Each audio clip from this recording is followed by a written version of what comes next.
Hey, what's up, universe? It's 3:18 p.m. on Thursday, August 10th, 2023. So I'm within my last 24 hours in this room, and then by 11 a.m. tomorrow, I've got to be checked out. So a couple of different things, handful of different things to kind of mention in this video. Again, it's going to be like, a couple different items. I'm not going to split them out into their own videos. They don't really warrant that. So first thing, I'll just kind of do chronologically. I wake up this morning and like the fire alarm is like going off, but it's not just mine. It's like in the building. And like, I'm like, what's going on? I don't intuitively feel like I need to get like jolt out of bed. I don't feel like anything is in danger, but nonetheless, like it's occurring.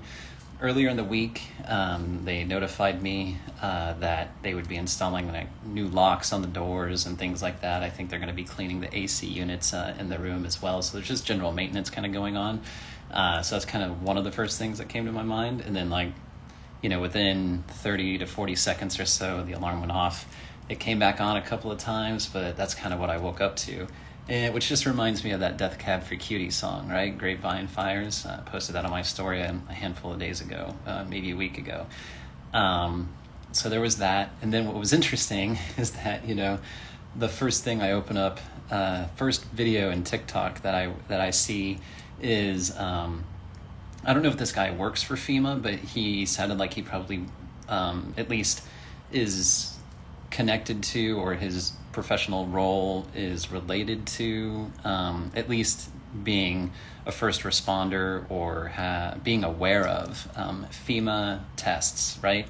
So he's like, hey, the announcement came through, and I researched this. It seems like it was maybe announced a week, maybe 7 to 8 days ago, that FEMA is going to be executing their next test of the system on, I believe it's October 4th, around 2:20 p.m. Eastern time. And that just kind of caught my attention because fire alarm, first video is like FEMA, and I'm like FEMA test.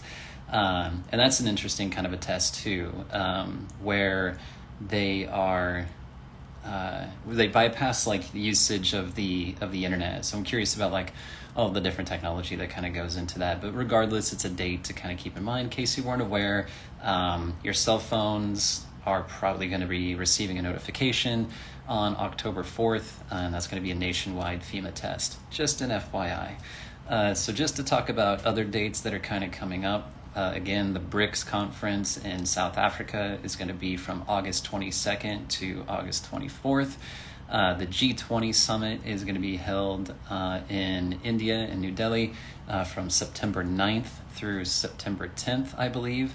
And then again, the FEMA test is October 4th. So there you go.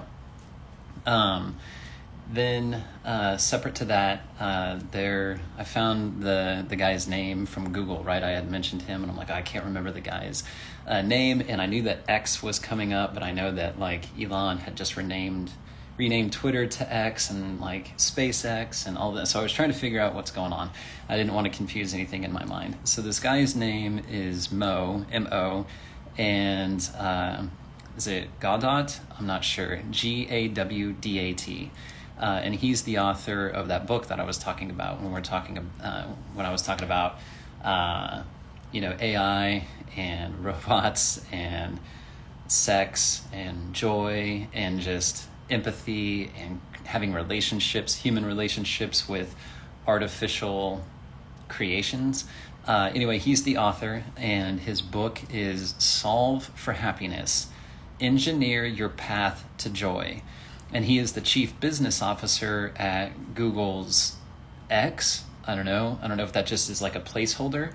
And it's known as the Dream Factory. And I'm like, okay. And I got that all off Amazon. So you can go find his book there. And I still don't think that's a great idea. I think there's a lot of issues. There's a whole lot of stuff around that. Let's see. Some other things, just kind of real quick. I received a couple of redirection emails. One was from Etsy, and another one was from another role. I did apply for another position yesterday, So I'm just still letting that unfold. So that's still happening. Another thing that caught my attention, this is around water, and Dr. Is it Masaru Emoto, a Japanese doctor, who did studies on water crystals and water memory and how water has memory. And this ties into the whole biowell and Dr. Krishna Madappa that I had mentioned before when I was talking about the biocharger and the biowell. Krishna was associated with the biowell, and he there's a product like Jiva water, Jiva. So this whole idea of structured water or live water. And I know there's some people out there that might be like, well, like dead water, there is, water does contain a memory, right? Water has memory. This has been proven. And then there's a way how water flows in nature, we'll put it this way, versus how water flows through our plumbing, so to speak. Once it reaches our faucet, it has been restructured just by virtue of how it's piped through the pipes. So by the time it reaches us, or even by the time it reaches, feeding the land when we're in our agriculture, it doesn't have the same natural structure that it does when it is naturally flowing. And so there's just some interesting things. You can go research this on your own. There's a Nobel Prize winner in physiology or medicine. And I'm going to totally mispronounce this guy's name. I can only pronounce his first name. I looked it up and I didn't practice it enough before I did this video, but it's Albert, and then Szent, and then Gyorgi. And he's a Nobel Laureate Prize winner back in, I think it was the 1930s. I forget the year exactly. And his contribution was for isolating vitamin C. And he has, his saying basically is that, let me kind of go back here, and what was his, there was just a saying that,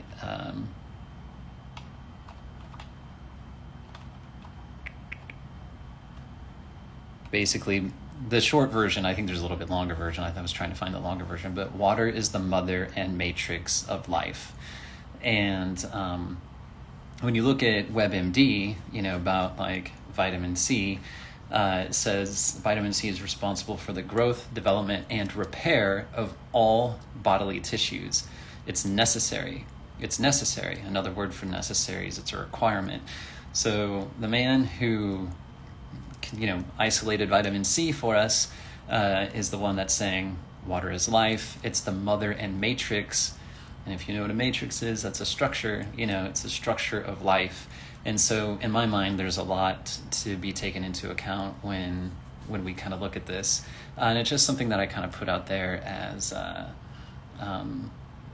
just food for thought, more or less. And just another thing I want to put out there around the things that I remain open to, the things that might seem very fringe, we'll say. There's just some interesting, when one starts to research the connections of people, right? Where did people, it's going to sound kind of weird, where did people come from? But where did families come from? Where did certain connections come from? And this means both in a familial sense and in a organization sense, basically who is tied to who, where did they come from, so to speak. So in this regard, I'll put it this way. So we have things like Project Paperclip, things, people from Germany, scientists that we brought over from Nazi Germany to the United States. And this is all documented. This isn't a theory, it's a fact. So who were these individuals? What were their names? What did their names change to? Who are the people within these who are the descendants of these scientists? What are their names? What organizations did they work for? What programs were they associated with? What influence did they have? And then just keep going down that particular trail, and one will find some very, very interesting things. And that is what, allows me to kind of remain open to entertaining some of these other thoughts that might sound very completely off the wall or very conspiratorial, so to speak. And it's just kind of like, well, it's an interesting connection because there's a whole lot of those. It's not just like a small little kind of phenomenon. Like, there's a lot of those kinds of connections. And when one starts, you can find that in things like the JPL, NASA, pharmaceuticals, banking, governments, like basically any of our educational, any of our structural institutional organizations. We'll put it that way. There's a real curious dynamic between keeping it in the family and keeping it under certain influence. You know what I mean? And that kind of goes back into Hollywood and what I think is probably going to start to come out from what these actors are talking about, and when one starts to research and look into those types of connections. So it's going to be, I feel like, where there's a little thread, and it's going to start to open up these other questions and other inquiries and other head scratchers around what's the connection with that? What's the connection with that? And that's why I remain open to that thing, because there are documents. There's even people, like I said, in The Creature of Jekyll Isle, where like the conspirators themselves, the people involved themselves, talk about it. They're like, yeah. So this is no longer like a fringe theory. This is like a documented thing. Like, it's a fact. And so it's like, okay, so how deep does the rabbit hole go, right? And I can't fault anybody for not wanting to know, because trust me, when I started to get into this, it destroyed my reality, and it really created an extreme dissonance inside of me. So I understand, when I watch some of these videos and I see people's reactions, or I've even had conversations with some of the people that have been down this path, such as, kind of investigating this for themselves. And this process of becoming aware of these things does not feel good. It does not feel good. And so I get it. I really get it. And to me, it just goes, I always constantly think of that line from The Matrix. Why, oh, why didn't I just take the blue pill? And I really think there's a reason that the whole saying that ignorance is bliss, it's just like, I just would rather not know. And there's that's totally reasonable. One of the quotes that I've mentioned before, and I forget the woman's name, that with awareness comes responsibility and choice, right? And so if one just remains unaware of certain things, there's less responsibility and less choice, or at least responsibility and choice around those things aren't present because one isn't aware. You don't know. So that's kind of what I got. I'm going to go ahead and wrap this up. This doesn't have to be super long. I just kind of wanted to put those out there. One other thing. This is totally random. So like probably maybe an hour and 15 minutes ago, I'm sitting here in my room and I hear this, like, it's a cop knock, right? Not on my door, but there's definitely some cop knocking going on. And then there's some like disturbance, like, you know what I mean? Like, you could tell that some police have entered a room. There's some rustling going around, and if you can hear that right there, that's them replacing the locks. So anyway, I don't know exactly what happened, but there was definitely, so this was within like just a couple of hours of me like getting up and about, so I got the fire alarm, got the FEMA thing, and then cop knocking, disturbance, and so anyway, I don't know what happened, but there was a presence here for a minute, and whatever happened. And I don't know what happened, but I'm just putting it out there. It's 3:33. I'm just kind of noting it because I'm like, what the hell? Just energy, right? Just energy. Oh, sorry. Just speaking of that, that was not the cop knocking, okay? It was a cop knock.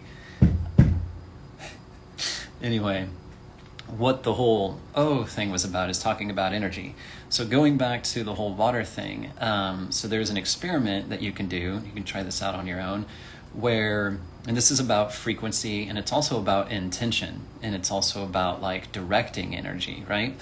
So there's an experiment that you can do, and I did this with my oldest son when he was probably like 7, maybe somewhere around there. He was pretty young. And you take like mason jars, right?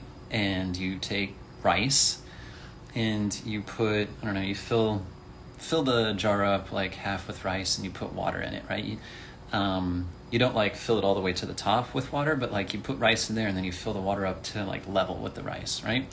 So basically the rice is going to soak in this water. You cap it and you take like 3 jars. And one of the jars, you intentionally every day say, you're kind to it. You say things like, I love you, or, something like that. You put positive intention towards that one jar.